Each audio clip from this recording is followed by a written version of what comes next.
कि प्रभु जब विनायक का अपने सर काट दिया था, क्या कहा कि विनायक का जब आपने सर काट दिया था तब मैंने गंगा मैया से प्रार्थना करी थी कि विनायक जीवित हो जाएगा तो मैं 1.25 लाख दीपदान गंगा में करूंगी। क्या कहा? 1.25 लाख दीपदान गंगा में करूंगी। तो भोलेनाथ से कहा कि प्रभु आप भी चलिए मेरे साथ, मुझे 1.25 लाख दीपदान करना है। लेकिन भोलेनाथ ने कहा कि तू कहाँ दीपदान करने जाएगी, यहाँ मेरी जटा में गंगा है, यही कर दे दीपदान। कि बोले कि कहाँ जाना है, वहाँ गंगा में यही तो है।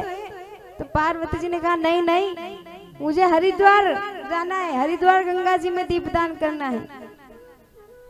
भोलेनाथ ने बहुत समझाया, लेकिन देखिए तब भगवान शंकर ने कहा कि तू कहाँ वहां जाएगी, तू यहीं दान कर दे। भगवान ने बहुत समझाया, लेकिन पत्नी को समझाना बड़ा मुश्किल है। वो ऐसे ही नहीं समझती, हट पकड़ लेती तो उसे समझ में जल्दी से नहीं आता, वो अपनी अपनी चलाती है। फिर भोलेनाथ ने बहुत समझाया पर पार्वती जी नहीं मानी कि मुझे तो हरिद्वार ही जाना है। अब गणेश जी को साथ में लिया, भोलेनाथ और पार्वती जी तीनों गंगा में दीप दान करने गए। क्या करने गए? दीप दान करने। और 1.25 लाख आटे के दीपक बनाए। कितने? 1.25 लाख। अब भोलेनाथ जी जला जला कर पार्वती जी को दे रहे हैं। गणेश जी को दूर बिठा दिया कि बच्चा है, गिर गिरा जाएगा। भोलेनाथ प्रज्वलित कर करके देते हैं और पार्वती जी उसमें गंगा जी में छोड़ते हैं। और जितने छोड़े महाराज 2-3 घंटे हो गए तो दीपक वैसे के वैसे कम ही नहीं पड़ रहे, परेशान हो गए छोड़ छोड़ के। तो पार्वती जी ने बोला कि प्रभु खत्म ही नहीं हो रहे। तो महादेव जी ने कहा कि ब्रह्मा जी कहते हैं कि दान करने से बढ़ता है, इसलिए शायद दीपक खत्म नहीं हो रहे। लेकिन उनके पैर के यहाँ पर फिर भगवान शिव को गणपति जी की सूंड दिखाई देती है कि जो दिए पार्वती जी छोड़ रही थी वो दिए गणेश जी वापस ला ला कर किनारे पे रख रहे थे, तो वो खत्म हो नहीं रहे थे। तो जैसे ही सूंड दिखी तो भोलेनाथ ने कहा देख देख तेरा लाल ये दीपक ला ला के रख रहा है, ये गणपति कर रहा है ये सब शरारत। बोले इसने दिए ला ला के रखे हैं। तब पार्वती जी दौड़ी दौड़ी जाती है और कहती है अरे बेटा तुम ऐसा क्यों कर रहे हो, तुम उन्हें बहने क्यों नहीं देते? बोले तुम दीपक ला ला के क्यों रख रहे हो? तो गणेश जी इतना सुंदर जवाब देते हैं कि माँ सब बह के जा रहे थे। क्या कहा? सब दिए बह के जा रहे थे तो मैंने इनको किनारे कर दिया, मैंने इनको किनारा दे दिया। तब पार्वती जी ने कहा कि इस भव सागर में कितने ही लोग हैं जो बह के जा रहे, तो किस किस को किनारा देगा? तो भगवान गणपति महाराज ने कहा कि जो भी शिव कथा में आकर बैठेगा, किसी को दूं के ना दूं पर उस हर एक व्यक्ति को मैं किनारा दे दूंगा। कि जो भी व्यक्ति शिव महापुराण की कथा में आकर बैठेगा, मैं उसके घर स्वयं रिद्धि सिद्धि के साथ चला जाऊंगा। तो घर में रिद्धि चाहिए, सिद्धि चाहिए, तो कथा में बैठना पड़ेगा, कथा को सुनना पड़ेगा। और अच्छा बताओ, अपने हिंदू धर्म में अपन जितने भी व्रत करते हैं, जितनी महिलाएं व्रत करती हैं, तीज का व्रत, चौथ का व्रत, हरतालिका तीज का व्रत और एक वो करवा चौथ का व्रत। करवा चौथ के व्रत के दिन तो माताओं को देखो 12 बजे तक सही साठ दिखेगी, 12 बजे बाद तो पलंग पे पट्टी बांधी हुई दिखेगी, ऊपर से फोन अलग लगाएगी चांद निकला के नहीं। बोले भगवान भी ऊपर से कह रहे जी जी तेरे बाटे का मैं कर लूंगा, क्यों कर रही है, मत कर। ऐसी हालत उनकी हो जाती। भगवान व्रत भी कब स्वीकार करते हैं? जब आपके मुख पर प्रसन्नता हो। व्रत रह लिया और प्रसन्न ही नहीं हो कि मैं तो भूखे मर रहा हूँ, भूखे मर रही हूँ, मेरे को तो भूख लग रही है, तो वो व्रत किसी काम का नहीं है। आपने खाना नहीं खाया, लेकिन आपके मन में, आपके मुख पर भगवान के सामने क्या है? प्रसन्नता है। प्रसन्न चित्त मुख को, प्रसन्न चित्त मन को ही भगवान स्वीकार करते हैं। जबरदस्ती व्रत नहीं रहना, जबरदस्ती भूखे नहीं रहना। भगवान कह रहे हैं आके कि भूखे रहो, नहीं कह रहे, अपने मन से करते हैं अपन। तो हमारे हिंदू धर्म में माताएं जितना भी व्रत करती है, सब किसके व्रत हैं? पार्वती जी के व्रत हैं।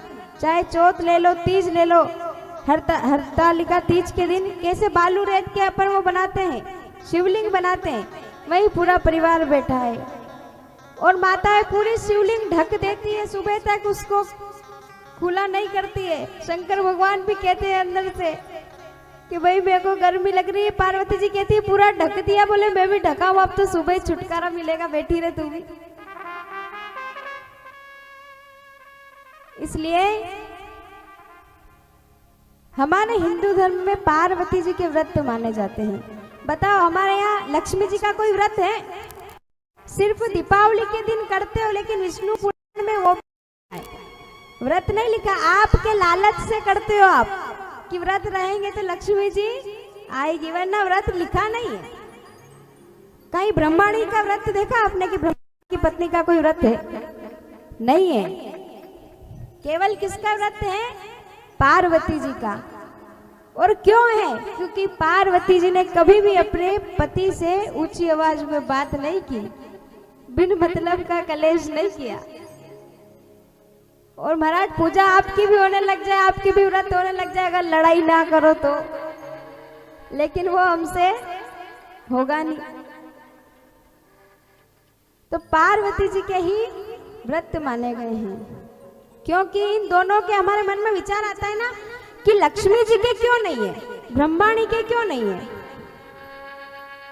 तो इसलिए नहीं है क्योंकि एक बार लक्ष्मी जी श्रृंगार कर रही थी।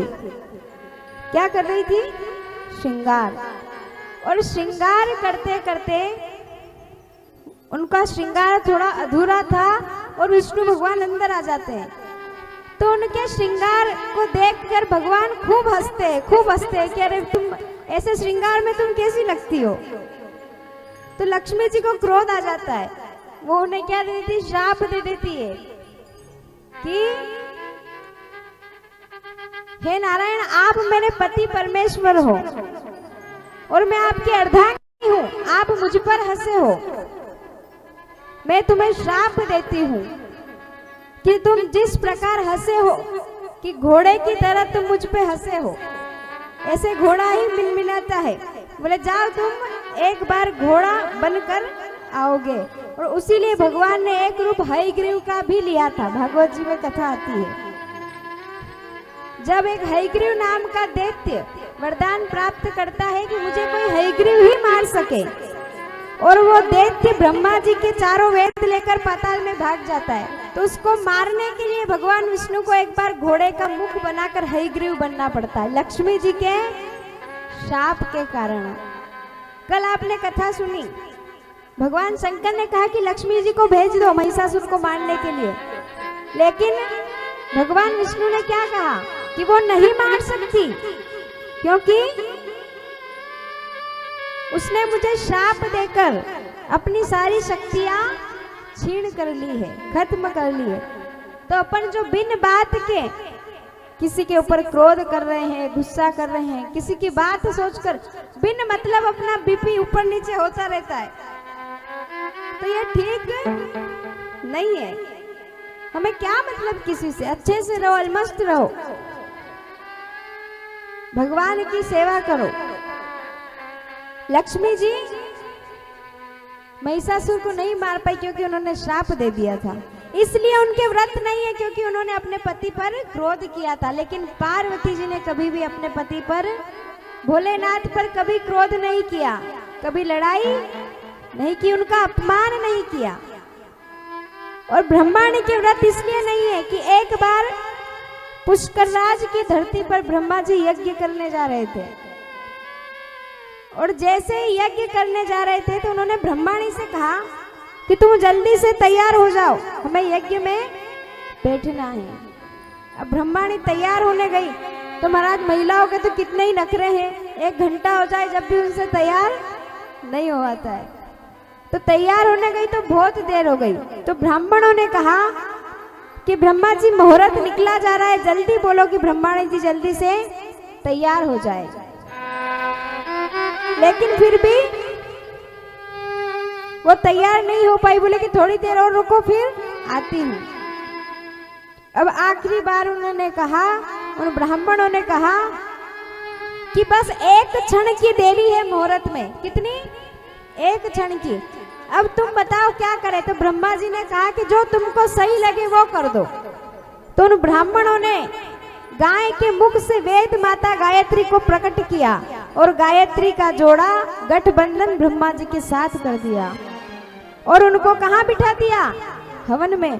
दोनों हवन शुरू करने ही वाले थे, इतने में कौन आ गया? इतने में ब्रह्माणी वहां पहुंच गई, वीणा देवी वहां पहुंच गई। उन्होंने कहा कि अरे ब्रह्मा जी, आपने खुद की स्त्री होते हुए पराई स्त्री को अपने साथ हवन में बिठाया है। मैं तुम्हें श्राप देती हूँ कि पृथ्वी पर इस पुष्कर को छोड़ के कहीं भी तुम्हारे मंदिर नहीं होंगे। तो आज भी देखिए कहीं भी ब्रह्मा जी का मंदिर नहीं है, पुष्कर जी में ही है। कहीं है? किसने श्राप दिया? लक्ष्मी जी और ब्रह्माणी ने दोनों को, विष्णु को और ब्रह्मा जी को श्राप दे दिया। इसलिए उनके व्रत हमारे धर्म में नहीं है, केवल पार्वती माता की व्रत है, क्योंकि उन्होंने कभी भी अपमान नहीं किया। इसलिए हम उनके व्रत करते हैं, उनकी पूजा करते हैं।